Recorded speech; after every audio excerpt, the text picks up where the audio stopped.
अस्सलाम वालेकुम नाज़रीन, मैं हूं वसीम अली और आप देख रहे हैं Waseem Ali official YouTube channel. नाज़रीन, आज का जो मेरा व्लॉग का जो टॉपिक है वो मियां नवाज शरीफ साहब होंगे, उनका जलसा होगा।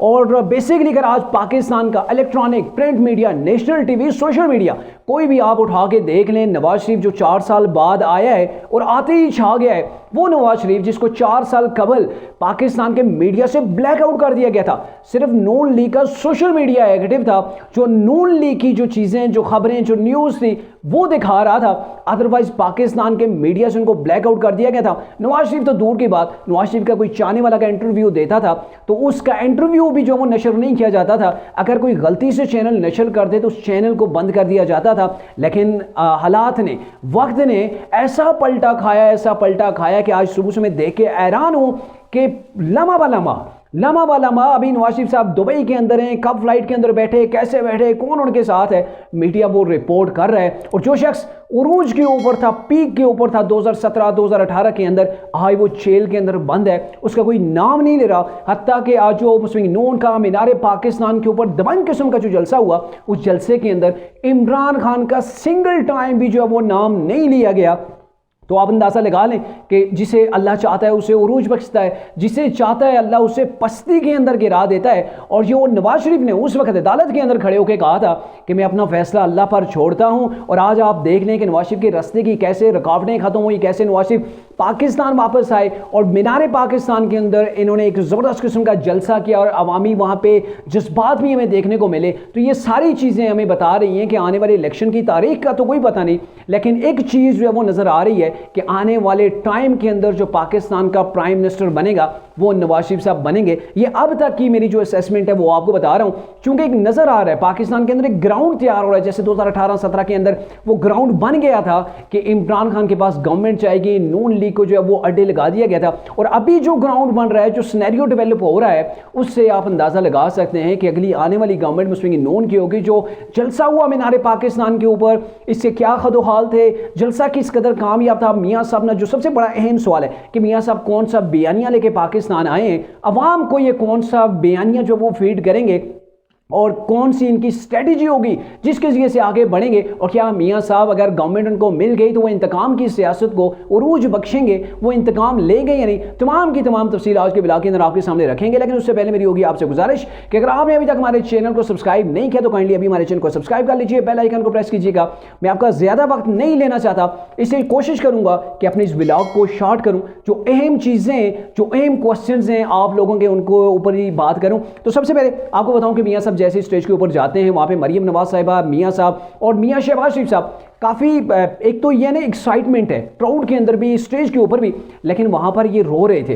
रो इसलिए रहे थे कि एक तो इनके दरमियान वो पाकिस्तान से बाहर रहे 4-5 साल, कोई जब बड़ा लीडर जो 3 बार मुल्क का प्राइम मिनिस्टर रहा हो ना, तो उसे इतना परेशान किया जाए, उसे इतना मजबूर कर दिया जाए कि वो अपना मुल्क छोड़ने के ऊपर मजबूर हो जाए, तो वो जब वापस आता है और अवाम उसको बुला रही होती है तो अवाम को अपने सामने देखकर बंदा जज्बाती हो जाता है। दूसरी बात, नवाज शरीफ को आज अपने मजालम वो याद है जो नवाज शरीफ के ऊपर जुल्म किए गए, नवाज शरीफ के साथ जो कुछ हुआ, उन सब चीज़ों को याद करके वो रंजीदा भी थे और क्या कुछ उन्होंने कहा वो आपको बताएंगे। लेकिन उससे पहले एक बड़ा ऐसा लम्हा आया कि जो बड़ा एक्साइटमेंट से भरपूर था और एक ऐसी चीज़ हुई, डेवलप हुई, जो मेरे ख्याल में कभी किसी जलसे के अंदर नहीं होगी कि मियाँ साहब जैसे स्टेज के ऊपर आते हैं, अपनी तकरीर शुरू करने से कबल ही उनके हाथ के ऊपर एक कबूतर आके बैठ जाता है। और बेसिकली कबूतर को अगर देखा जाए तो कबूतर अमन का निशान है और कबूतर उनके हाथ के ऊपर बैठ जाता है। 2-3 कबूतर स्टेज के ऊपर और भी मौजूद होते हैं, बाद में मियाँ साहब के हाथ से उठा के उस कबूतर को साइड भी किया जाता है। अब आते हैं जी मियाँ साहब स्टेज के ऊपर, मियाँ साहब अपनी तकरीर करते हैं, क्या कुछ कहते हैं, शॉर्टली वो पॉइंट मैं आपके सामने रखूंगा। मियाँ साहब ने आते ही आके एक शेर पढ़ा और शेर कुछ उन्होंने यूं पढ़ा, कहाँ से छेड़ूं दास्तां, कहाँ तमाम करूं, वो मेरी तरफ देखें तो मैं उन्हें सलाम करूं। तो ये मियाँ साहब ने सबसे पहले जो है वो एक शेर का, और इसके बाद उन्होंने कहा वो कौन है जो हर चंद सालों के बाद, वो कौन है जो हर चंद सालों के बाद इस अवाम और मुझे जो है वो अलहदा कर देता है, इस तमाम से मुझे दूर कर देता है। मैंने पाकिस्तान की हमेशा बड़े खुलूस के साथ जो है वो खिदमत की, जब भी मुझे मौका मिला, और आप लोगों की जो मोहब्बत है इसे मैं देखकर अपने सारे गम जो है वो मैं भूल गया हूँ।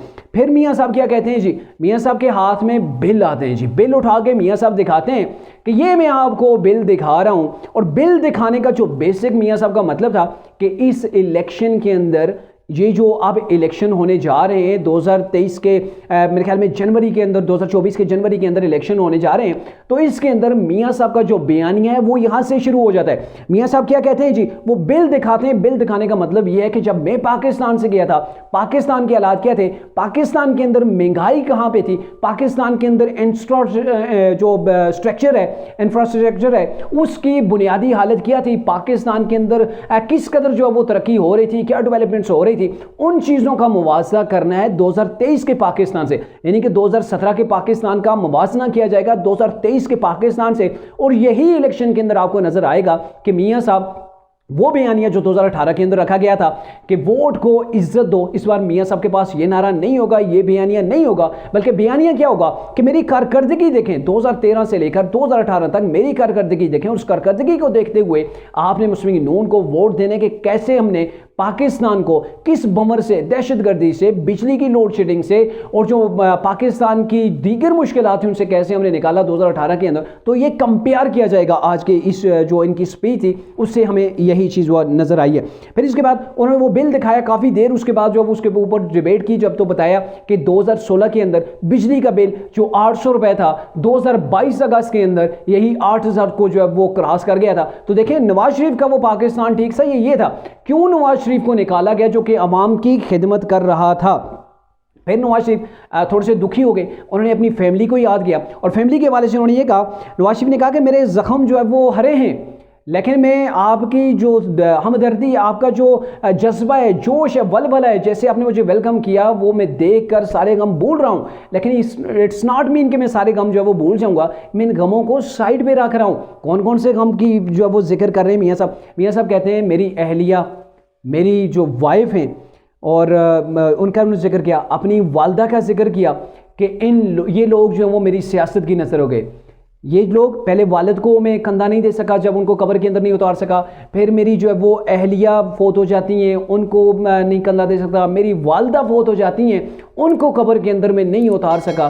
तो ये मेरे साथ कोई छोटे मोटे साने नहीं हुए, और साने क्यों हैं, ये सारी मेरी सियासत की नज़र हो गए। और कहा कि आज जब मैं यहाँ से वापस जाता, जब भी मैं कहीं से बाहर से आता, वापस घर जाता, तो गेट के ऊपर मेरी माँ और मेरी अहलिया जो है वो मेरा इस्तकबाल करने के लिए पहले से खड़ी होती थी, आज मुझे वो नहीं मिलेंगी। और ये वो मनासिर थे कि मियाँ साहब काफ़ी रंजीदा नजर आए, आंखों के अंदर आंसू आ गए। और मतलब ये चीज़ें सारी क्यों वो दोहरा रहे हैं कि उनके साथ जुल्म हुआ है, इस कौम को बता रहे हैं कि मियाँ साहब के साथ कैसे जुल्म हुआ।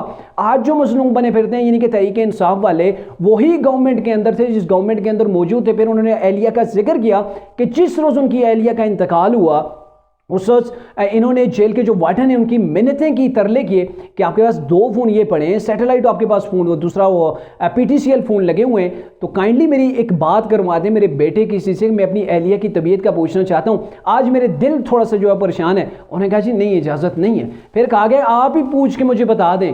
कहा नहीं, इजाज़त है, हम आपकी बात नहीं करवा सकते, ना पूछ सकते हैं। और कहते हैं 2.5 घंटे गुजरे होंगे कि 2.5 घंटे के बाद मुझे खबर आके दे दी गई कि आपकी अहलिया इस दुनिया में नहीं रही है, उनका इंतकाल हो गया।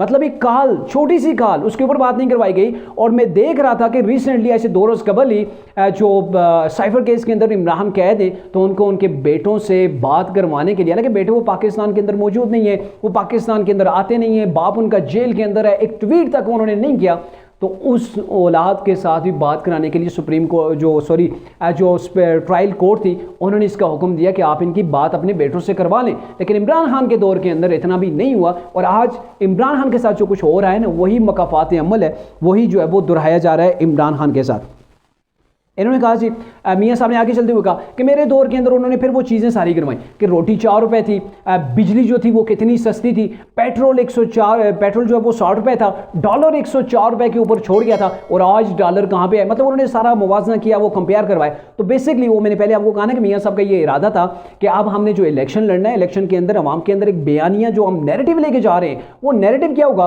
कि मुवाजना किया जाएगा 2013 से 18 की जो गवर्नमेंट मियाँ साहब की थी 18 के अंदर छोड़ के गए, तो उसका कंपेयर किया जाएगा इमरान खान की गवर्नमेंट से, ये शहबाज शरीफ की गवर्नमेंट के साथ नहीं। क्योंकि नवाज शरीफ ने जो जिक्र किया है ना, यहाँ पे जिक्र किया उन्होंने, बिल जो उठाए हुए थे, कहा कि ये मैं 2022 अगस्त के दिखा रहा हूं, अगस्त 2022 के दिखा रहा हूं। इमरान की गवर्नमेंट थी, उसके अंदर ये देखें कि बिल उस वक्त महंगे होने शुरू हो गए थे, पेट्रोल हर चीज उस वक्त जो है वो डबल रेट के ऊपर हो गई थी। तो इट्स नॉट मीन कि ये सारे के सारी गलती शहबाज शरीफ की है, शहबाज शरीफ की गवर्नमेंट की गलती नहीं है, ये पहले इमरान की गवर्नमेंट की गलती है, जिन्होंने ट्रैक के ऊपर चलते हुए पाकिस्तान को हटा के कहां से कहां पर जो है वो पहुंचा दिया। फिर उन्होंने जी जिक्र किया कि पाकिस्तान एशियन टाइगर बनने जा रहा था और एशियन टाइगर बनते बनते पाकिस्तान कहां पहुंच गया, पाकिस्तान से पीछे जो मुल्क थे वो G20 के अंदर पहुंच गए और पाकिस्तान इंतहाई पीछे हो गया है। पाकिस्तान जो है वो पीछे हो गया है। हमने धरनों के बावजूद 2016 तक जो धरने हो रहे थे, हमने मोटरवेज बनाई, लोड शेडिंग खत्म की, गलगित से स्कर्दू उन्होंने मोटरवे का जिक्र किया, वो हमने बनाई। नवाज शरीफ ने कहा चित्राल का लोवारी टनल, यहाँ पे नवाज शरीफ ने वो सारी चीज़ें गिनवाई कि वो भी देखें मैंने बनाया। गवादर से कोयटा मोटरवे, पेशावर से इस्लामाबाद मोटरवे, इस्लामाबाद से लाहौर मोटरवे और लाहौर से मुल्तान मोटरवे, सखर से रहीम यार खान मोटरवे और ऐसे ही हैदराबाद की मोटरवे का उन्होंने जिक्र किया। ये किसने बनाई? ये सारी नवाज शरीफ ने बनाई हैं। और जो मेरे मुखालिफीन हैं उनका ज़रा आप क्रेडिबिलिटी चेक करें, उनके काम, उनके टेन्योर के 4 साल गवर्नमेंट के देख लें कि उन्होंने क्या कुछ किया। अगर मुझसे पूछ लें तो मैं आपको गिनवा सकता हूं, बता सकता हूं कि मैं ही वो शख्स था जिसने चागी के पहाड़ को गवाह बना के जो है वो एटमी धमाके किए थे। तो ये सारी चीज़ें करने वाले को आराम से गवर्नमेंट से निकाल के बाहर क्यों कर दिया जाता है? अगर मुझे उस वक्त ना निकाला जाता तो आज पाकिस्तान G20 के टॉप 10 कंट्रीज़ के अंदर भी जो वो पाकिस्तान पहुंच चुका होता। फिर वो एक शेर पढ़ते हैं कि ज़िंदगी अपनी इस शक्ल से गुजरी गालिब, हम भी किया याद रखेंगे अपना भी खुदा रखते थे।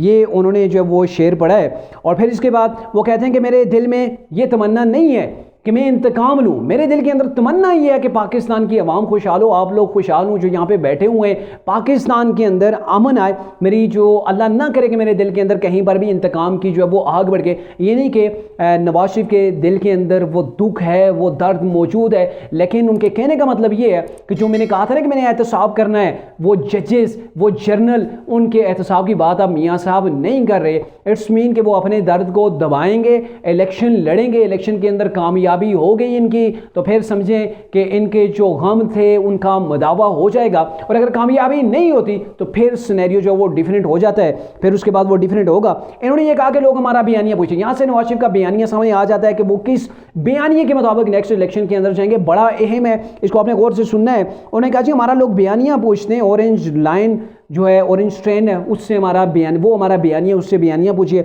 ग्रीन लाइन जो कराची के अंदर है उससे हमारा बयानिया देख लीजिए क्या है। मेट्रो लाइन्स जो हमारी जो बिछी हुई हैं वो देखें, वो हमारा बयानिया है। चाकी के पहाड़ों से जाके पूछें हमारा बयानिया क्या है, वो 28 मई का इन्होंने पहले ही जिक्र किया था। आज दुबई से जब ये निकल रहे थे कि हम 9 मई के वाक़े के ऊपर जब सवाल किया गया तो इन्होंने कहा जी हम 28 मई वाले, 9 मई वालों में से हम नहीं है। हमने पाकिस्तान को बनाया है, पाकिस्तानी अफवाज को, पाकिस्तान के इदारों को मजबूत किया है।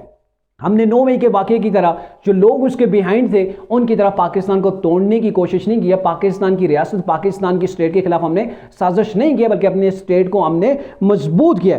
फिर उन्होंने कहा जी हमारा बयानिया अगर देखना है तो रोटी की कीमत देखें, हमारे दौर 2017 के अंदर क्या थी, डॉलर का रेट देखें, वो आपको हमारा बयानिया बताएगा। बिजली के बिलों से पूछें, वो आपको हमारा बयानिया बताएंगे। अखलाकियात से पूछें कि वो जो है वो आपको हमारा बयानिया बताएंगे। और हमारे मुखालिफ जो हैं उनके अखलाकियात किस लेवल के, वो तो आप सब जानते हैं। यानी कि यहाँ पे तंज किया गया इमरान का नाम लिए बिना कि हमारे अखलाकियात देखें। आज बहुत कुछ कहना मैं कह सकता था, लेकिन मैं नहीं कह रहा क्योंकि मेरा ज़मीर मुझे इस चीज़ की इजाज़त नहीं देता कि मैं कोई ऐसी बात करूँ जिसके ऊपर मुझे दुख हो या जो मुझे बात यहाँ पे नहीं करनी चाहिए, तो यहाँ पे इमरान को आड़े हाथों लिया गया। नो डाउट कि इमरान की जो स्पीचेस होती हैं उनके अंदर लोगों को जोश दिलाने के लिए, या फिर सामने जो क्राउड होता है वो भी ऐसा होता है, वो डीजल के नारे लगाए जाते हैं, एक जरदारी जो वो बीमारी, वो नवाज शरीफ को गंजा के अलकवात जो है उसे पुकारा जाता है, चोर चोर कहा जाता है। तो आज के जलसे के अंदर बड़ी खुशी की बात यह है कि ऐसा कोई नारा जो है वो ना तो ग्राउंड से लगा, ना ही जो है वो स्टेज से लगाया गया।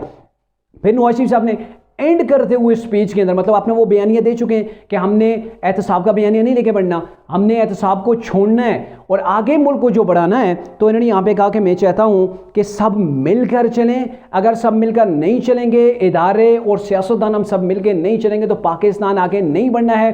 पाकिस्तान के अंदर इंसाफ की हमने इस्लाहात करनी है, पाकिस्तान के अंदर बिजली की लोड शेडिंग हमने ख़त्म करनी है, पाकिस्तान की एक्सपोर्ट को हमने बढ़ाना है, डॉलर को नीचे लाना है। ये बहुत सी ऐसी चीज़ें थी कि बेरोज़गारी को ख़त्म करना है, हमने लोगों के लिए जॉब्स निकालनी है। तो ये सारी चीज़ें उन्होंने बताई कि हमें ये सब कुछ मिलकर करना पड़ेगा, तभी पाकिस्तान आगे जाएगा, वगरना पाकिस्तान ऐसे आगे नहीं बढ़ सकता कि एक जो है वो गवर्नमेंट करे, एक साल बाद दूसरा उसकी टांगे खींच रहा हो। तो ये एक सच है कि पाकिस्तान के अंदर अदम सियासी इस्तेकाम वो वजह है जिसकी वजह से पाकिस्तान की मैशत को सबसे बड़ा नुकसान होता है। इतना दहशतगर्दी ने नुकसान नहीं किया होगा जितना पाकिस्तान की सियासत के अंदर जो गवर्नमेंट आती है उसकी टांगे खींची जाती हैं, उसको काम करने नहीं दिया जाता, गवर्नमेंट को गिरा दिया जाता है। उसकी वजह से पाकिस्तान का वाकई में बहुत बड़ा जो है वो नुकसान होता है।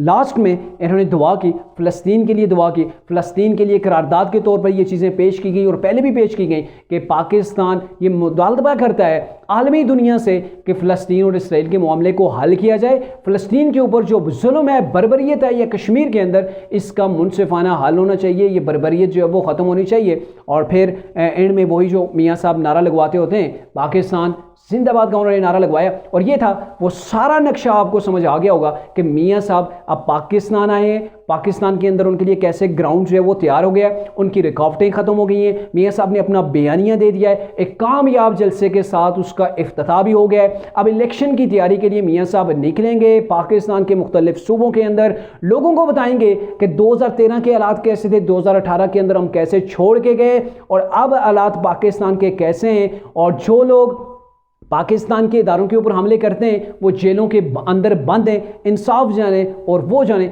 लेकिन हमारा काम यह है कि हमने उनसे इंतकाम नहीं लेना, हमने काम करने पाकिस्तान के लिए, पाकिस्तान के अंदर खुशहाली लेके आनी है। तो अब तक का जो निचोड़ मेरी समझ के अंदर आया है वो मैंने आपके साथ डिस्कस किया है, और नेक्स्ट व्लॉग तक के लिए इजाज़त दीजिए। अल्लाह हाफिज़।